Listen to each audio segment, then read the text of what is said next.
मुंबई के बोरीवली पश्चिम हरिलाल भगवती महानगर पालिका रुग्णालय के खाजगीकरण करने को लेकर एमएनएस का विरोध प्रदर्शन। एमएनएस के विरोध प्रदर्शन में सैकड़ों की संख्या में एमएनएस के कार्यकर्ता मौजूद थे।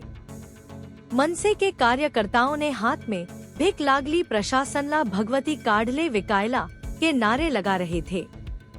एमएनएस के शिष्टमंडल ने भगवती रुग्णालय के अधिकारियों से मुलाकात की। एमएनएस के पदाधिकारियों का कहना है कि हमें आश्वासन मिला, लेकिन अगर हमारी मांग पूरी नहीं होगी तो मनसे स्टाइल में जवाब दिया जाएगा।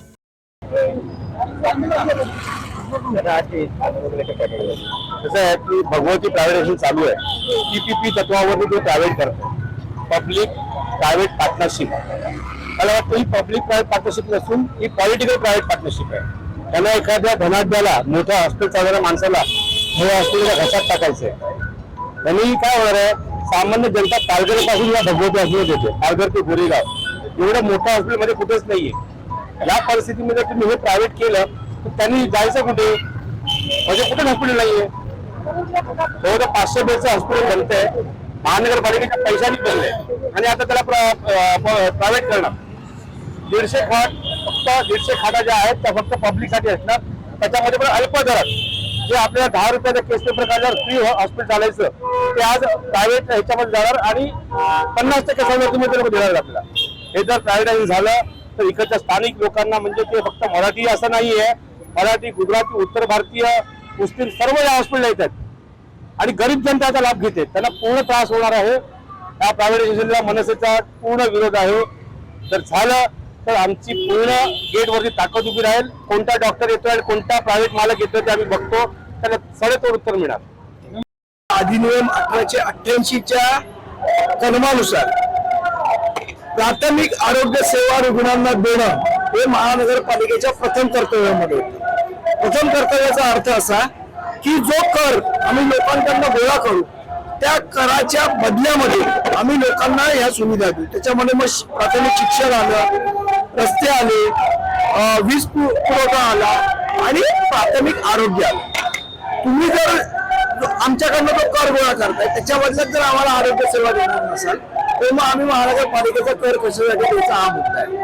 आम्ही हेच वर सांगून आलोय की तुम्ही तुमच्या प्राथमिक कर्तव्यापासून स्वतःची सुटका करून घेऊ शकत नाही प्रायव्हेटायझेशन करून, त्यामुळे आम्ही हे प्रायव्हेटायझेशन होऊ देणार नाही।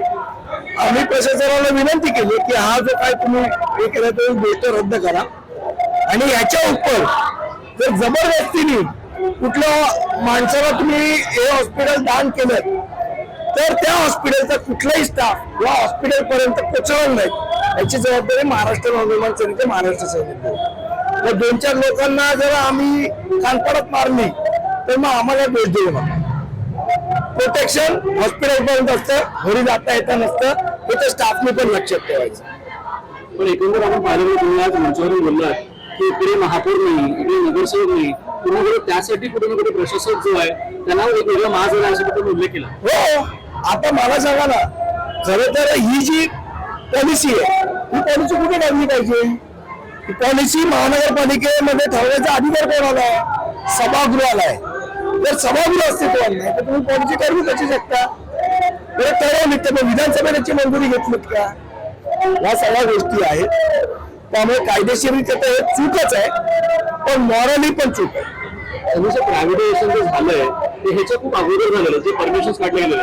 आज ठाकरे गट सुद्धा कोणाकोणाला भेटतंय, ज्या ज्या प्रायव्हेटायझेशन होते ते मुख्यमंत्री उद्धव ठाकरे होते, यापेक्षा गोष्टी कसं काय होतात? 2019 हा प्रस्ताव तयार झाला। आज जे बोलवत फिरतायत, आज आमच्या मोर्चाचे दानवे तिथे गेले आयुक्ताकडे ना, आज जा झाली का दानवेला? इतके दिवस काही दानवे झोपा काढत होते? हे ज्या वेळेला याची सुरुवात महानगरपालिकेची वाट लावायची सुरुवात खऱ्या अर्थाने कोणी केली असेल तर उद्धव ठाकरे, आदित्य ठाकरे आणि पेंगुइन गँगनी केली। पेंगुइन गँगच याला जबाबदार आहे सगळ्या गोष्टीला। आणि आता आलेलं सरकार काहीतरी चांगलं करायला असं वाटत ते पण त्यांचीच रिव्हर्स आहे। त्यामुळे प्रायव्हेटायझेशन रद्द झालं पाहिजे ही आमची मागणी आहे आणि याच्यासाठी आमचं रक्त सांगलं तरी आमची तयारी आहे। आज इतर भारतीय सेनेचे विकास शुक्ला यांनी शुक्ला यांनी मनसेची मान्यता रद्द व्हावी यासाठी सुप्रीम कोर्टामध्ये धाव घेतलेली, आपण त्यावर ट्विट देखील केलं।